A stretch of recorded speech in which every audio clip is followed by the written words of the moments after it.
Hi, welcome back. Welcome back for more Parsha, a whole new book, heading into the book of Exodus. Boy, it just feels a little too relevant. Let's begin with a blessing. Today, let's sanctify our learning. Thanking God for this wisdom, which will help us think through our world. Baruch atah Adonai Eloheinu melech haolam asher kidshanu b'mitzvotav v'tzivanu la'asok b'divrei Torah. Okay, on one level, we have just a straightforward Parsha Nut question, meaning like we're just going to have to try and look at the text and decode the text to figure out the answer to a question, a sort of a tricky question. And the question is, how many pharaohs are there? It's a question you don't think about them. I don't think about that much. There's Pharaoh. Pharaoh is a character, one of the main characters in the Torah. Pharaoh, right? We know Pharaoh. Pharaoh is played by Yul Brynner, right? Pharaoh flicks the Israelites. It's the villain in the story. But if I asked you, and I want to just ask you, let's do this out front because I know this group is too smart for any hiding the ball. So let's just do a little bit of a trivia question here, and then we'll go and see if who's got the right answer. But how many pharaohs are there in the Torah? Okay, does anyone have an answer to that? How many pharaohs are there? Is there one? Is there two? How many are there?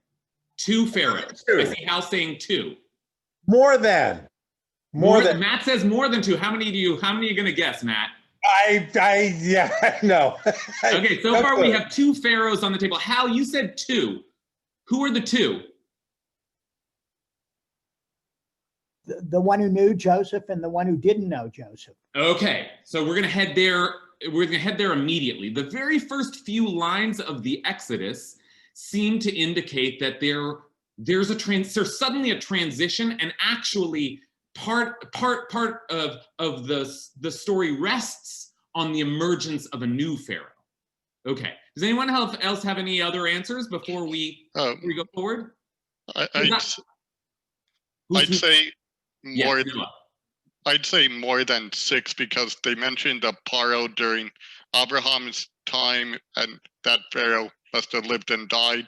Then there must have been a pharaoh during all the other forefathers' time, and then eventually it gets to the pharaoh before Joseph. Okay. Noah's right on track, but now you're just speculating. That is, there must have been other pharaohs, and you're right, there must have been. But in terms of pharaohs that we can identify, I count four. Pharaohs. Okay, so let's start with the two that Hal identified, and then we'll start building backwards we'll go exactly where Noah was pointing us. Okay, so we're going to start. We're just in the opening verses of Exodus, and I have to tell you, this is a little bit of a game. We're going to play a little bit like how many pharaohs can we find, but it's not just a game, because the transitions here, or the lack of transitions, have deep significance. This line, "Vayakom melech chadash asher lo yada et Yosef," and a new king arose who did not know Joseph. Right? That's that line. Boy, I tell you, that's the line I was meditating on 4 years ago. A new king arose. Here's a source sheet for you all, and we'll start here. Hal's exactly right that the 8th verse, right, just after, and these are the names of the children of Israel. It's just sort of like a little bit of rhetorical opening, and they came down to Egypt. This is really where the story starts. This is, in fact, the beginning of the story of Exodus, and it begins with this new king. A new king arose over Egypt who did not know Joseph. And he said to his people, "Look, the Israelite people are much too numerous for us. Let us deal shrewdly with them.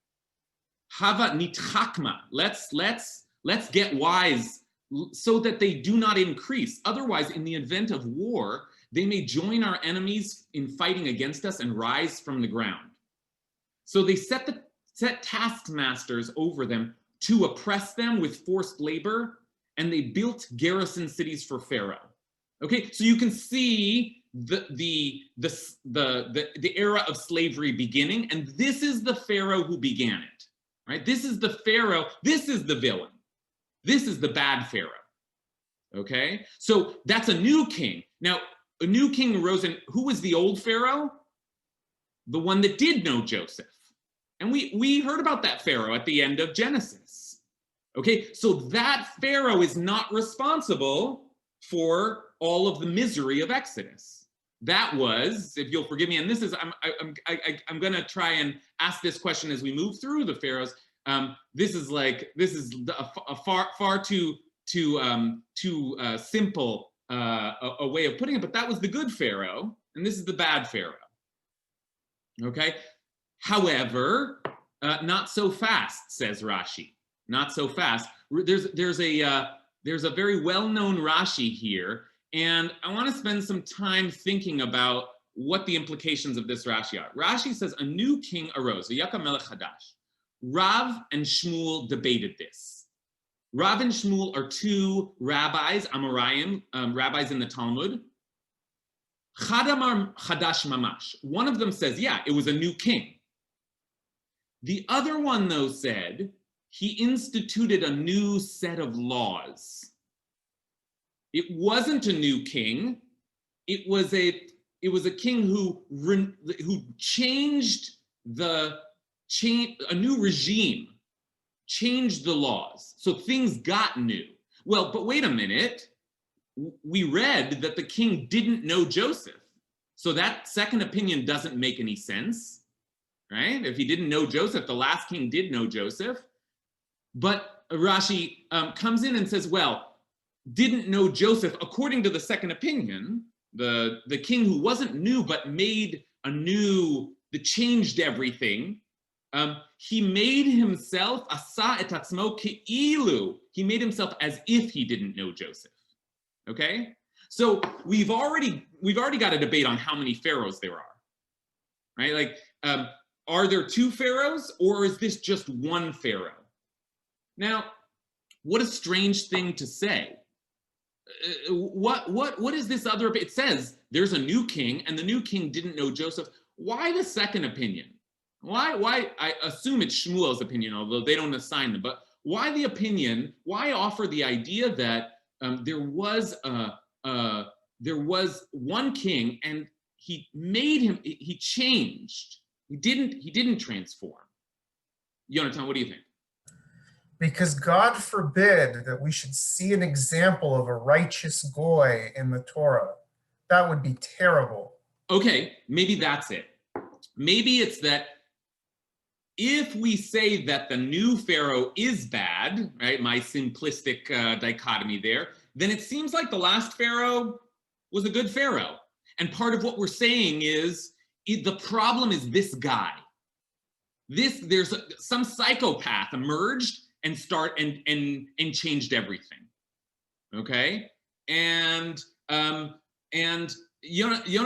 suggests that the rabbis don't even like the idea that there was a good Pharaoh, a good Gentile king. That just doesn't make sense to them. It's easier to just say, oh, there's just this one villain that stretches across the narrative. Noah, what do you think? I'm wondering something. Looking at the history of Egypt, we can see that there were multiple pharaohs, one that was sort of in the north of Egypt, one that was sort of closer to the Nile. So at some point did these Egyptian kingdoms merge and a new king arose who ruled over all of Egypt, and that king that ruled over all of Egypt didn't know Joseph. Right. Unmuted. That's interesting what you're saying. That's really interesting, because part of what you're suggesting is that the emergence of a new king is a way of saying sometimes there are external political shifts in the world, and you're suddenly, like the Hebrews are suddenly stuck with an entire, like you didn't expect it, political forces shift in the world, and suddenly for reasons that are beyond your capacity to control, you live suddenly in a different country.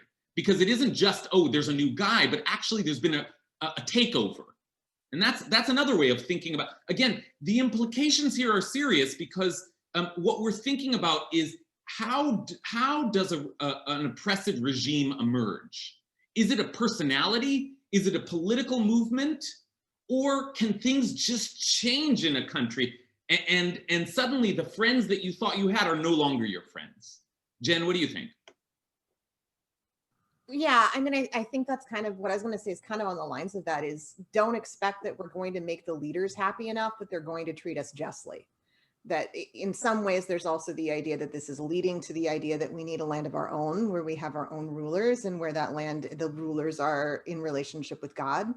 But also just the idea, like, don't expect that we're going to appease them and they're going to treat us righteously indefinitely. Right. And if I may add to that, it means that the point is to get out of Egypt, not to overthrow the king, not to just say, oh, this is a bad guy, we have to defeat this king, and maybe Moses can be the king. That could have been a different story, but no, don't just like try and scheme for a better leader. The point is to liberate yourself, to become an independent people, right? So you start to see how the question of who exactly is in charge and how exactly he comes to power ends up having serious implications for the whole meaning of the story.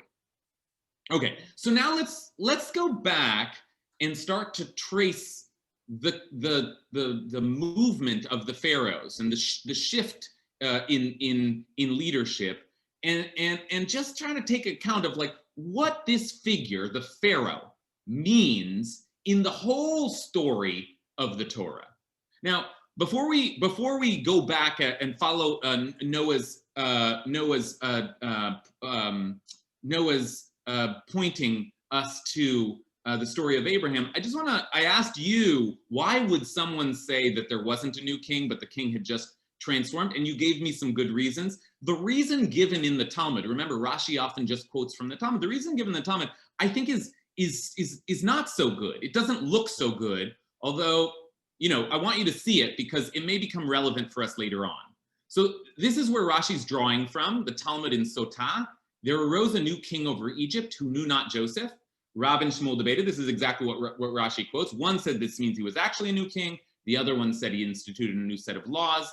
The one who says that he was actually a new king holds that it is because it is written, new king. Right? Like that position's obvious. The Talmud admits that's the easy read. So what's up with that other position? And it's a little bit of a strange answer. The one who says that his decrees were transformed holds that it is because it was never written and the previous king of Egypt died and a new king reigned. We never got that information. Now, that seems like a strange thing to say. It says there's a new king, but it doesn't say that the old king died. It doesn't speak of a transition. It doesn't really describe the transfer of power. And so there's something missing, says that second opinion. Now, I feel a little unsettled by that. That doesn't seem like a great reason to come up with an entirely different read of the verses, but just keep it in mind, because part of what we're trying to track is, did we ever see these pharaohs die? When do they die? That's actually part of our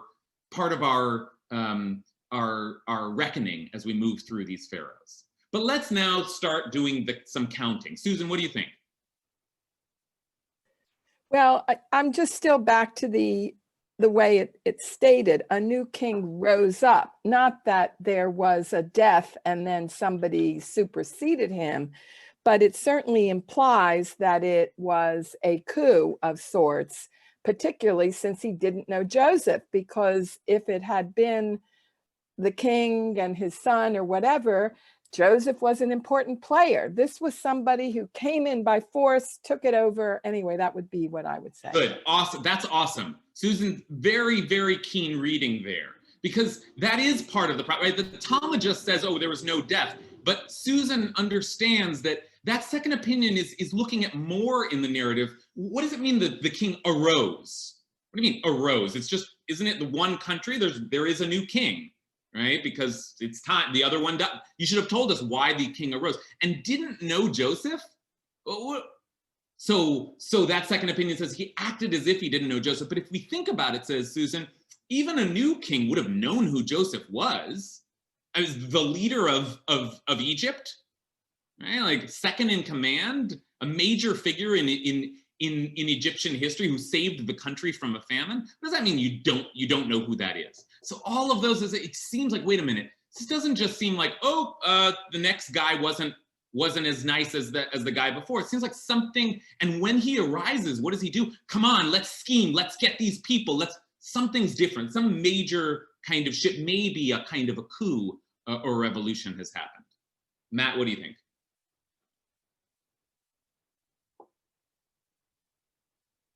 There we go. Sorry.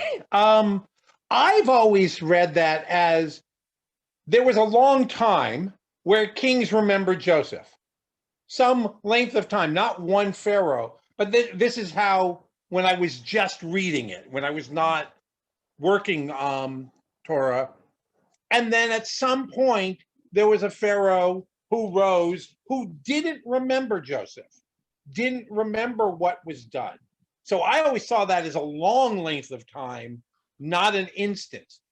I'm not saying that's what's there. I'm just saying that was my naive understanding. No, not naive. I think that's a completely fair interpretation.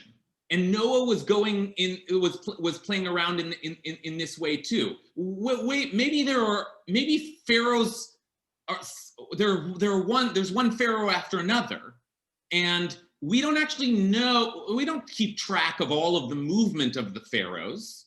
And maybe actually what was just described is a huge sweep of history, wherever there's a succession of several leaders, right? So that I think is not only a fair read, but an important possibility to keep in mind, because part of what we're trying to consider is whether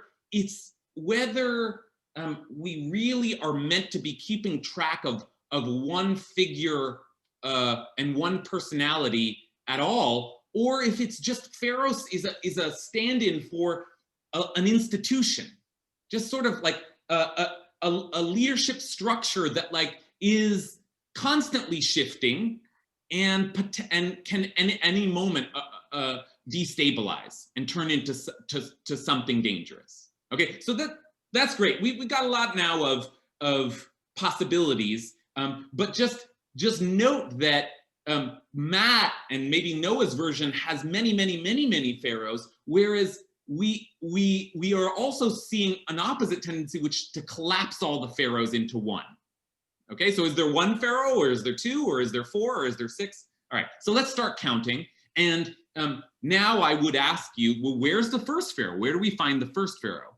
And Noah already told us where that is. The first pharaoh we hear about in the days of Abraham. So let's take a look. Back in Genesis 12, and it's so early that Abraham wasn't even Abraham yet. Abraham was still Avram, and Sarah was still Sarai, and they went down to Egypt. Now, this whole story is kind of like a foreshadowing of what will come, because after all, they're going down to Egypt because of a famine, and they get into trouble down there. Okay, so when Avram entered into Egypt, the Egyptians saw how very beautiful the woman was, Sarah.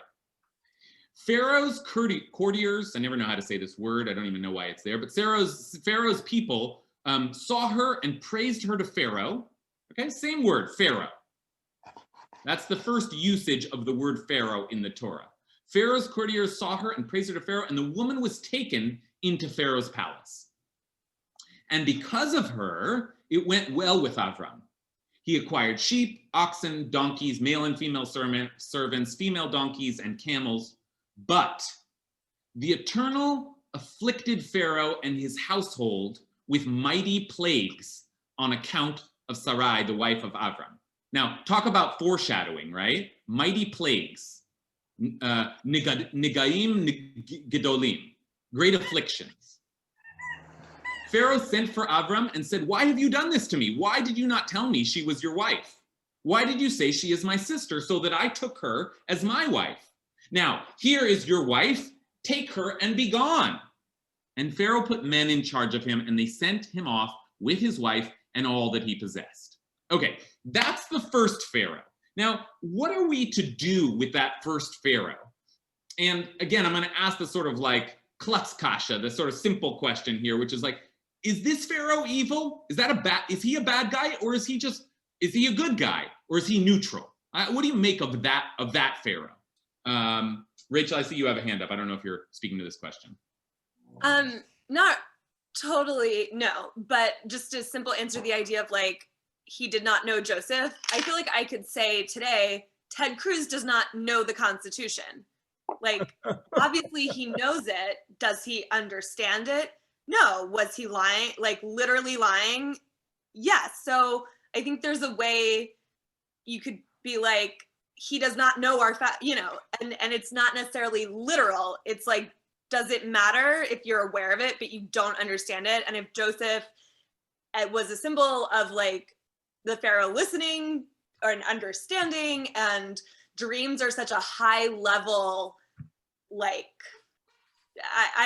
then this Pharaoh like does it, he just, so it's a less literal interpretation and more of a like, you're misusing history, you're forgetting the sins of the past, etc.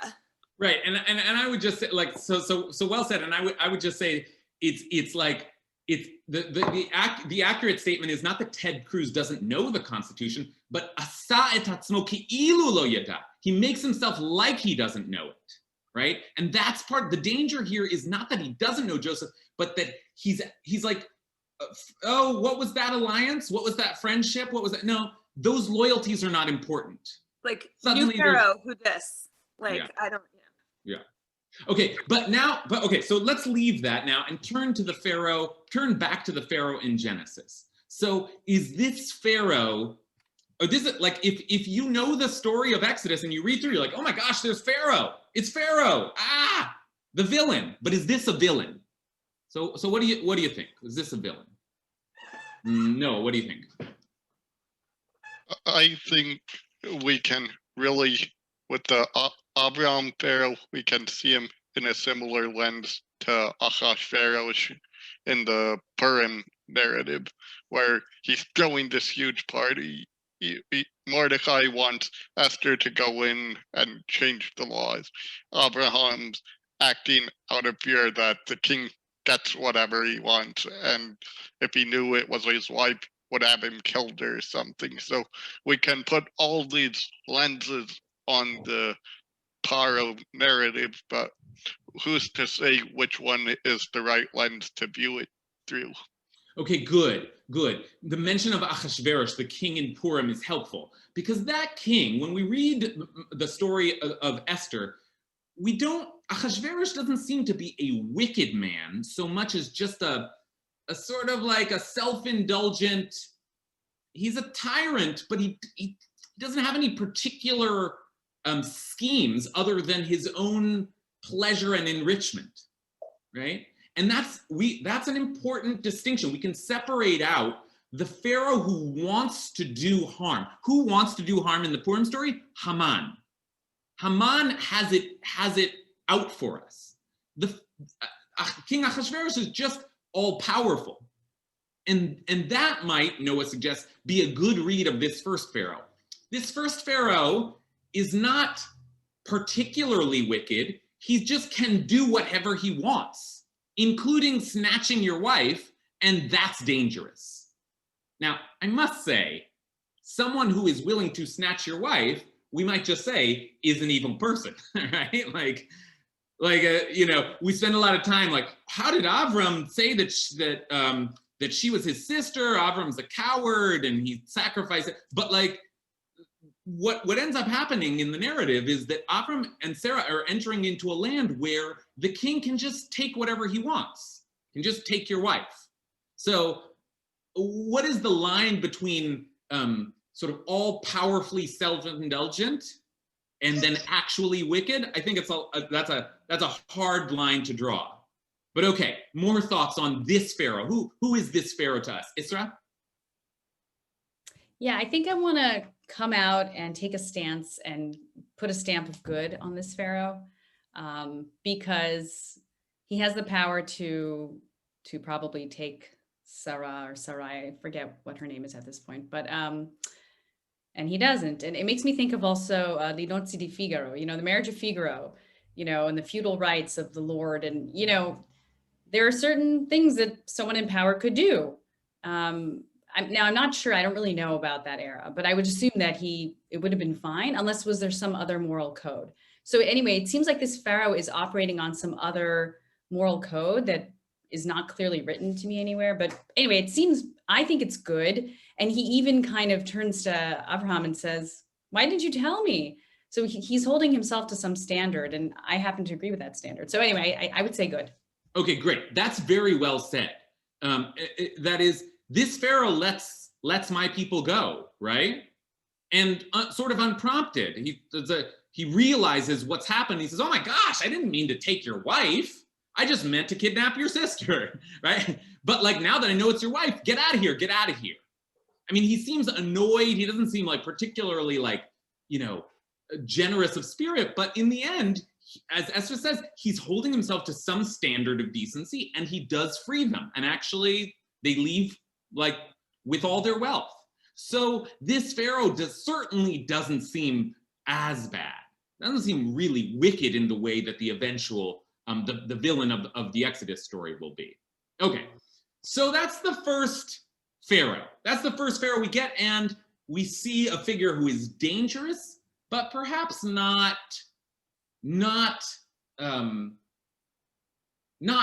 entirely a bad guy, or not the kind of bad guy that we come to associate with Pharaoh. Now, before I move to the next Pharaoh, I just want us to remember that there is a possibility for reading this Pharaoh as the same Pharaoh all along, right? So where do we encounter Pharaoh next? Guessing game here. Yitzhak. Not Yitzhak. Good guess, great guess, because Isaac has a very similar encounter with another king, but that king is Avimelech and not Pharaoh, because Isaac doesn't go down to Egypt. Okay, but it's a good reference point, because you might say Isaac has a very similar encounter where his wife is also taken from him, but you might say that the point of the story is just that our ancestors were always worried about the foreign powers and their supreme ability to do whatever they wanted, right? But that wasn't a Pharaoh. The next Pharaoh we encounter is with Joseph, okay? So we read about this Pharaoh when Joseph heads down to Egypt. When Joseph was taken down to Egypt, a certain Egyptian, Potiphar, a courtier, there's that word again, of Pharaoh. It's actually Saris Paro, which means a eunuch of Pharaoh. And his chief steward brought him from the Ishmaelites who had brought him there. Okay, so there's a Pharaoh again, and this Pharaoh we're going to learn a lot about, right?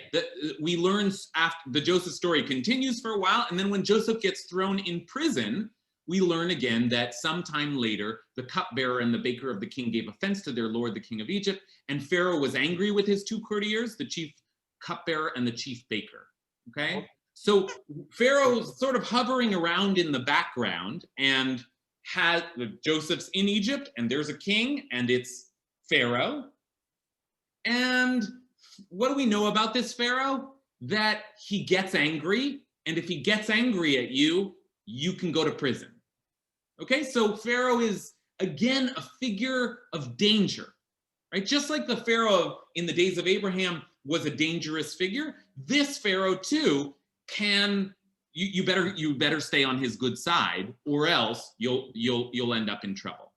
Okay, and Joseph is in trouble with not Pharaoh directly, but Pharaoh's people, until, of course, Joseph has this remarkable rise to power when someone tells Pharaoh that Joseph can interpret dreams. And now, same Pharaoh. Now, I could ask you, Is this Pharaoh the same Pharaoh as the Pharaoh in the days of Avimelech? I'm sorry, of Abraham?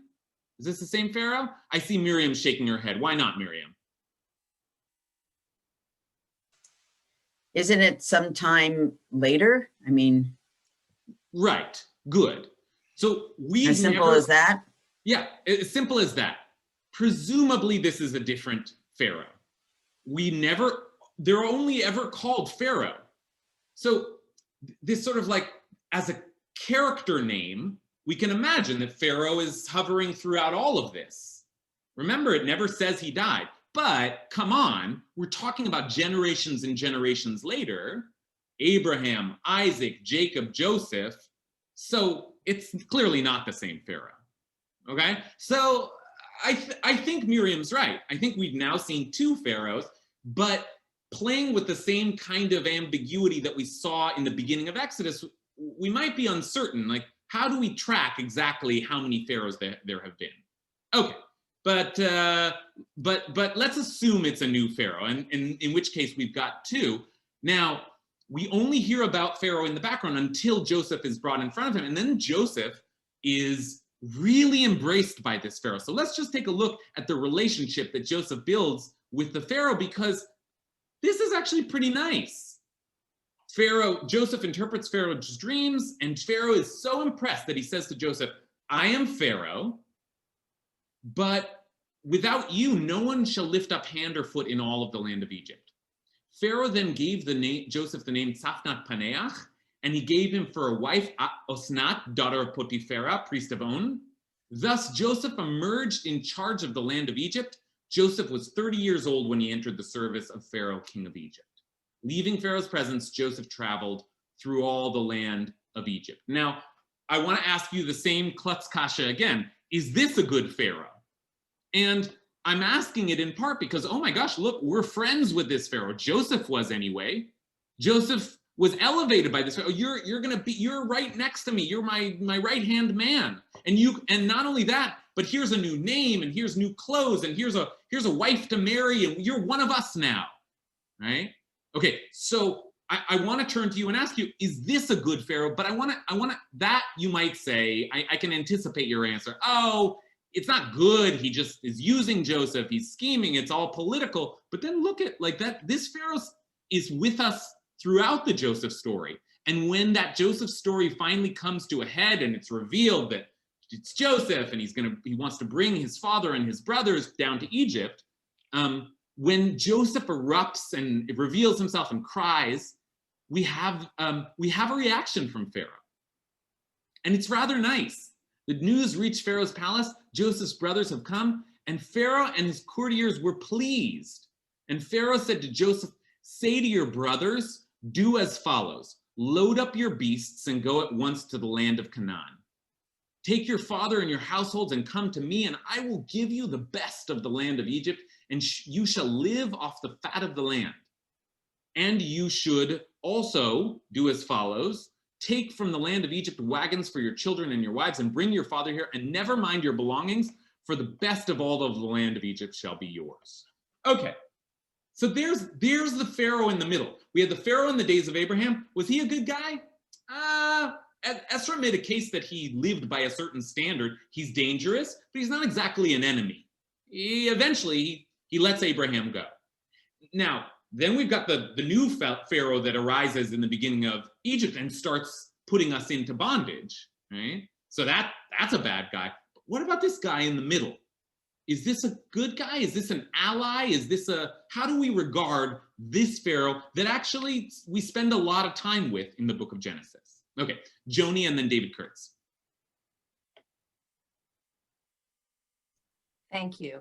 I just want to say that I'm very impressed that Abraham has such a relationship with that Pharaoh. I mean, it's like we go right to the top. So that was just something I'd like you to comment on at some point, just having access, that they would even have that dialogue.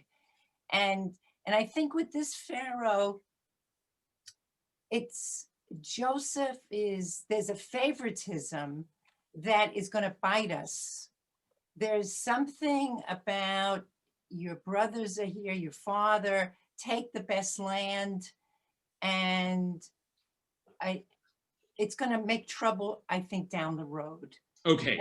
As in the past, Joseph's gotten in trouble with favoritism. Yeah. It's Very. Thank you. No, I'm sorry if I interrupted you at the end there, because I think your interpretation was very very elegant. That is, you're playing on the way that Joseph has always benefited from favoritism. That's part of the Joseph story, and is still and is now the new favorite child. Now the favorite child of Pharaoh. And Joni suggests that's a dangerous kind of alliance. Yeah, it seems like Joseph and the Pharaoh are tight, but it's like it's a kind of a handshake in the back room. It's like it's a loyalty thing. It's like a private, you and I but, and that's not the kind of relationship that you can rely on. That's not the kind of relationship that an entire people can rely on. Because when Joseph is gone, or when that relationship changes, the whole regime changes, the whole relationship changes. Joni, just as an aside, I think I wanted to speak to your earlier point, which is that Abraham speaks directly to the Pharaoh. And I do think that, look, Abraham and Isaac and Jacob on the one hand are these sort of, wanderers all on their own throughout the desert, but they are also, I think we have to regard them as the heads of these massive households. Okay. And so Abraham was a person of stature, right, in those days. And I think when he traveled to a new place, it did make sense that Abraham was on the level that he would be speaking to the other leaders of big households, and maybe even the leader of and I'm not sure exactly in some ways what the difference in those days was between the leader of a tribe and then a king, who was in some ways just the leader of a massive tribe, right? But anyway, that's an aside. Okay, so where are we? We're wondering about this relationship with this middle pharaoh. So far, we've got three pharaohs. If Miriam and I are right, that early pharaoh must have died in these generations, and Joseph's got a second pharaoh, and that pharaoh seems to be on very good terms with Joseph. So what do we make of this guy? Joni's a little suspicious. Joni's worried that that's just a kind of a temporary, a kind of like just a personal deal between two people that is unstable. Payam, what do you think? Oh, I'm sorry, Payam, if you could hold. I said I was going to go to David Kurtz next, and then I'll come to you. Okay, can you hear me? Yeah. It feels to me like Abraham's Pharaoh and the Pharaoh that we're currently in are capable of realizing the God of Israel. And there are consequences to each one of them. The first one, Abraham, things happened. Pharaoh said, "What the hell's going on here?" In other words, he had his come to Jesus moment, if you don't mind my saying. This one too realizes how powerful the God is and prophecy and all that kind of stuff. I think it's important at this point in the story that a new Pharaoh arrives to show that there's this one's heart, to use the phrase his heart is not going to be so easy to soften, or he will harden his heart. In other words, this is a different Pharaoh we're dealing with. The Pharaohs from before. So I think it's important as we enter Exodus that's established right from the beginning. That's very well said, right? We've already drawn a contrast. Esther did this for us, a contrast between the Pharaoh who lets Avram go and the Pharaohs who eventually will not relent even when he's plagued with afflictions. And David says there's a contrast here too, where this Pharaoh is different from the Pharaoh that is to come. There's a distinction that we can draw where this Pharaoh understands the power of God, and the Pharaoh who is to come will not accept the power of God. Right? What is it? I think that's a very good reading, David. What is it that gives this Pharaoh his his good feeling? Well, he sees that the power that Joseph has, and Joseph announces that power comes from God. So this works out the way it's supposed to, which is the Pharaoh says, well, God, now that's the ultimate power, and if you're connected to that power, well then good on you, right? So now we have two pharaohs who provide a kind of a contrast, and so we really notice when this third pharaoh doesn't let the people go, when this third pharaoh ignores the power of God. That is distinct from even these earlier pharaohs who would snatch your wife or who would throw you in prison. They still had some, as Esther put it, some standard of decency, right? Okay, very nice, very nice. So I was going to Payam next. I mean, I don't think pharaohs are good or bad. There's a third option. Pharaohs are amoral because they themselves are gods. And because they're a god, they can't fathom anything they do is wrong. The concept of right and wrong doesn't even exist for them. I mean, I think, so it's viewing, themselves as gods and the relationship between one god and another. And it's a story about amorality versus morality. Okay, I get that, and I think that's a very strong position to take, a very legitimate position to take, which is that the problem is just human beings with too much power, right? And it's not about good or bad, wrong or right. But Payam, I want to push back on you a little bit and say, sure, that is a good read of the earlier two pharaohs, but what about a pharaoh that comes in and says, let's enslave people and what does he do next? Let's kill all the boys. Isn't that pharaoh now not just like crazy with power, but actually evil? Or would you maintain, no, that's just another expression of kind of amoral power gone awry? What do you think? I mean, they're all amoral because since they are a god, they can't fathom anything they do is wrong. Mm-hmm. So, I mean, it depends whose perspective you're viewing it, but from their perspective, they're beyond good and evil. Yeah, right? As Nietzsche would say. Yeah. Okay, great. That's a fine way to think about all of these pharaohs and what they represent, which is ultimately what we are searching for. What does the pharaoh represent in the whole of our Torah? Lila, what do you think? I'm not going to answer that question directly, but I mean, it seems like now we're trying to figure out what kind of figure this is. And I think when it says did not know Joseph, we have to understand that it means also like did not have the historical memory, whatever it did no longer understood that Joseph and then like the Israelites or whatever had something to offer, like something valuable. So, and instead they begin to pose a threat.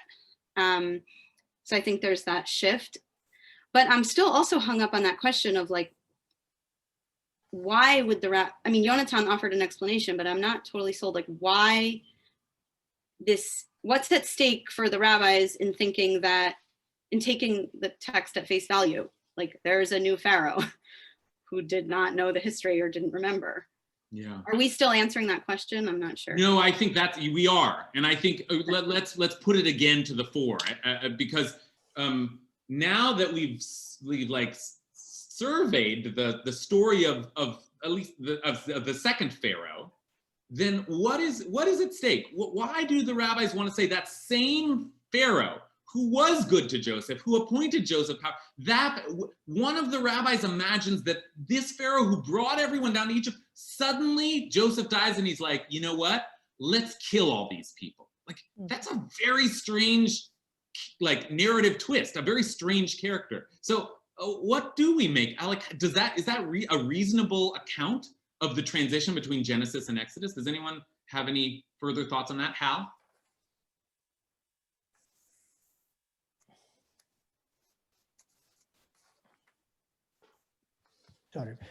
Yeah, I mean, what struck me is what follows, that the whole reason the Pharaoh adopts a different posture is the Jews or the Israelites have become too numerous.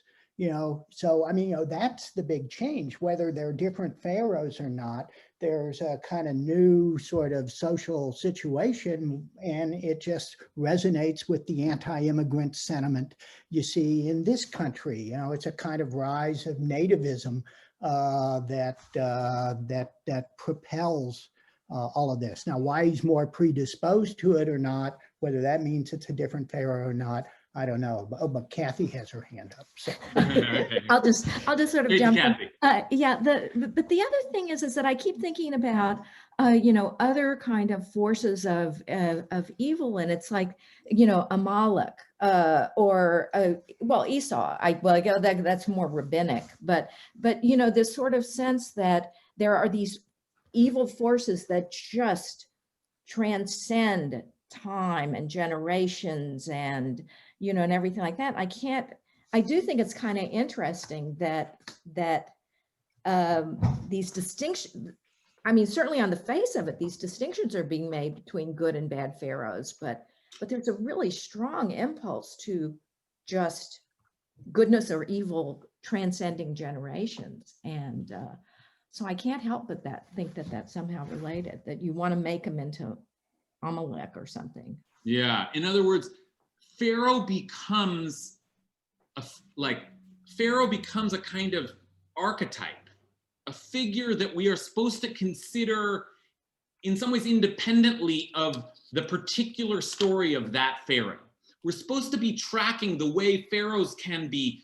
They're dangerous from the start, but sometimes you can get out, and sometimes you can even form alliances, but be careful because the next one or the same one can shift, and like the pharaoh is never really your friend, because the pharaoh has so much power that a shift in political climate, a shift in culture, a shift in attitude, a shift in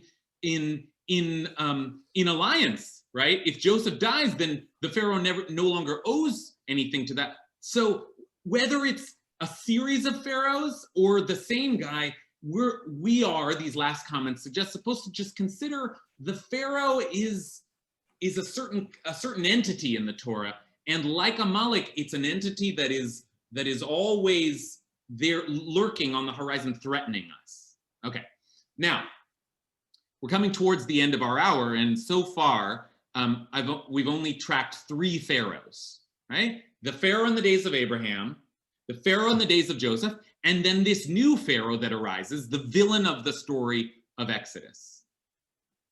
But what if I told you that this new pharaoh is not the villain of the story of Exodus? Somebody out there, I bet, has all of this whole time been saying, oh, well, I know the verse. Well, there's a verse in the 2nd chapter of Exodus that we sometimes just breeze right past, but it's quite significant in light of our conversation so far. So if you will remember, just to set this verse up, Moses is saved by the daughter of Pharaoh. Again, this new Pharaoh that arises. Moses is put on the basket, saved by the daughter of Pharaoh, taken into Pharaoh's house, raised with that new Pharaoh, right? But then finally one day goes out and starts, seeing what's going on in the land, and what he sees is an Egyptian beating a Hebrew slave mercilessly. And Moses, I guess, displaying his inherent moral conviction, kills this Egyptian, right? And then it says, and we, right, if Joseph had an alliance with the Pharaoh, certainly Moses did, right? Moses lived in Pharaoh's house, but that alliance seems equally as flimsy as we've been considering. And take a look. When Pharaoh learned of the matter, he sought to kill Moses, but Moses fled from Pharaoh. Okay, so that relationship is damaged, and maybe now we can start to see why this Pharaoh is going to become so evil. But he arrived in the land of Midian, sat beside a well. The priest of Midian had 7 daughters, etc., etc. He said to his daughters, where is he? Bring him in. Moses consented to stay with the man, and he gave Moses his daughter Tzipporah as a wife. She bore a son, whom he named Gershom, for he said, I have been a stranger in a foreign land. Okay, that's Moses flees, and Moses develops a new life. And then it says, it's like a sort of major plot point that we never discuss. A long time after that, the king of Egypt died. A long time after that, the king of Egypt died. Okay, and in case you think that the king of Egypt is different than the Pharaoh, I bolded this for this reason. Paro Melech Mitzrayim in the Joseph story, Pharaoh, king of Egypt. Okay, so same figure. So what do we make of this? A long time after that, Vayhi biyamim rabim, the king of Egypt died. The Israelites were groaning under the bondage and cried out, and their cry for help from the bondage rose up to God. God heard their moaning, and God remembered the covenant with Abraham, Isaac, and Jacob, and God looked upon the Israelites, and God took notice of them. And what comes next? Burning bush, go back to Egypt, let my people go, etc., etc., etc. Confront a new Pharaoh. A new Pharaoh. Not the Pharaoh who started this book, but a new Pharaoh. And we never mention it. Like, this is the one who will endure the plagues. This is the one who will not let the people go. This is the villain of the book of Exodus. So, like, what do we do with that? Given everything we've been saying about shifting alliances and who's the bad guy and who's the good guy, who's this fourth Pharaoh? Okay, so Elizabeth, hi, it's so nice to see you. It's been a while. Hi. I just remembered the class with you on Pirkei Avot, where it said, do not ever befriend anybody in the government because they will always turn against you because they're there for their own interest. And of course, it's an amazing moment in our history to be thinking about that as well. But I think all of these pharaohs were just taking care of themselves and their own interests. And it was very easy to turn on whoever it was, whether it was Joseph or Moses. So it just reminded me of what we had learned with you. Yeah, very, very, very well said. A good point to make in this moment, because we've been thinking about how, there's a good Pharaoh, but then something changes, a new Pharaoh arises, and now it's a new regime. Maybe it was the same Pharaoh who just changed his behavior, but this is interesting because this is explicit. Remember the second opinion at the very start who said, well, it never said that the old Pharaoh died. Now we see why he said that. Because later in the story, it tells us explicitly that the old Pharaoh died. So when which Pharaoh dies this time? The one who wanted to kill all the babies. So that should be great news. But it's not. The Pharaoh died and the people are still crying out. So actually, it wasn't just the wicked personality of the Pharaoh we met at the beginning, this new Pharaoh. There's a new Pharaoh now, and the same regime continues. Right? So don't just like, we'll get a good guy in office and everything will be better. No, it's like, okay, like it's an institution, it's a structure, it's bigger than one person. Okay, I think that's part of what we're starting to see here. Yonatan? I think that what the Torah is doing and what the commentators are doing, or at least the commentators that you brought us, are kind of opposites. The commentary about this being the same Pharaoh as Joseph, or the third and second Pharaoh being the same, I think even by rabbinic standards is strained, right? You really, really have to want to see it for it to work. And I think that what they are doing is what you were hinting at earlier, that these are rabbis living in exile with constant suspicion of authority, particularly of non-Jewish authority. And they kind of want to put together this narrative that says, it doesn't matter how good your relationship is with the authority, they can always turn on you. But I think what the Torah is doing is actually the opposite. And you do see some commentators who say this, which is that actually it's our own awareness that is really key, right? So the Pharaoh who started doing awful things to the Jewish people was the one, or the Israelite people was the one who didn't know Joseph. He had to be replaced, and there had to be a Pharaoh who didn't know Moses, so that Moses wouldn't be listened to. Right? That's Moses great. had gone back to his dad or his granddad and said, hey, granddad, let my people go, like that would have been a very different Exodus story.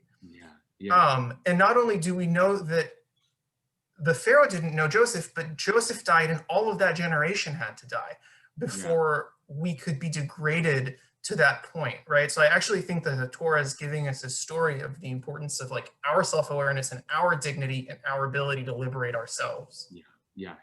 Okay, really, really interesting. And I want to just really hone in on this last transition between the new Pharaoh that arose and then that Pharaoh dying and another Pharaoh being there, the one who actually continues the period of slavery. You see in that, like, that new Pharaoh was a friend of Moses's, in the same way that the old Pharaoh had been a friend of Joseph's. But it's complex because that Pharaoh turns on Moses. So one of the things we're seeing is that even an alliance with a particular Pharaoh is unstable. But we're also seeing that whatever you might mine from that alliance, then that Pharaoh is going to die and another Pharaoh will come up, and it doesn't matter anyway, right? And we don't know in the next regime whether the slavery will continue or it'll lessen. But it doesn't. Whichever way you go, the lesson seems to be careful. Don't cozy up to power. Don't ever think that the Pharaoh is your friend, right? Because ultimately, like, you can't keep track of which administration, but you also, even within an administration, you can't keep track of the sort of violent swings between friendship and loyalty, and then suddenly turning on you and attacking you. Okay, so that is. There we have the four pharaohs in the Torah, right? The Pharaoh in the days of Abraham, the Pharaoh in the days of Joseph, the new Pharaoh at the beginning of Egypt, and then the one that we never noticed, which is the fourth Pharaoh. There are two pharaohs in the book of Exodus. Now, that's our work for today. I just want to end on just one last note. There is one. Then the Pharaoh gets killed, right? So that's it. Like, end of the Pharaoh. I guess maybe that's the story. Finally, the Pharaoh, that kingdom has been defeated. But no, that is not the case, because there's one more mention of the Pharaoh, not in the Torah, but in the book of Kings. We read about another Pharaoh, and it's a Pharaoh that we read because Solomon allied himself by marriage with Pharaoh, king of Egypt. He married Pharaoh's daughter and brought her to the city of David to live there until he had finished building his palace and the house of the Eternal and the walls around Jerusalem. So first of all, the institution of the Pharaoh continues long after the Pharaoh has been defeated in the book of Exodus. And not only does it continue, but we continue to forget the lesson. And we think this Pharaoh is a good Pharaoh. This Pharaoh, I'm going to ally myself with this Pharaoh. I'm going to marry this Pharaoh's daughter. I'm going to do exactly what Joseph did, because now I'm friends with the Pharaoh again. And that I think is not what the Torah wants us to learn from all of this. I think what the Torah wants us to learn is, first of all, don't ever get too comfortable with power. Al tisbar el reshut, like Elizabeth said. But also there's a kind of an inverse lesson here too, which I think is probably worth us keeping in mind in this moment of transition in our country, which is that it's not just don't think that like this Pharaoh is good and I can trust him, but also it's not about, even when the Pharaoh is bad, it's not about that guy. It's so easy for us to say, well, no, but that was a bad Pharaoh. The problem was that guy. That guy was insane. Once that guy goes, everything will be okay again. Not so fast, not so easy. Remember, it's always human power, and that's always a dangerous thing. So stay on guard, even when there's a transition. Stay on guard. Okay. With that, you can perhaps extract some lesson for that and apply it to our society. I'll leave that to you. With that, I leave you today. We will meet again next week and continue to move through the always relevant, the always powerful book of Exodus. Good to be back with you. Love you all. Have a good rest of your day.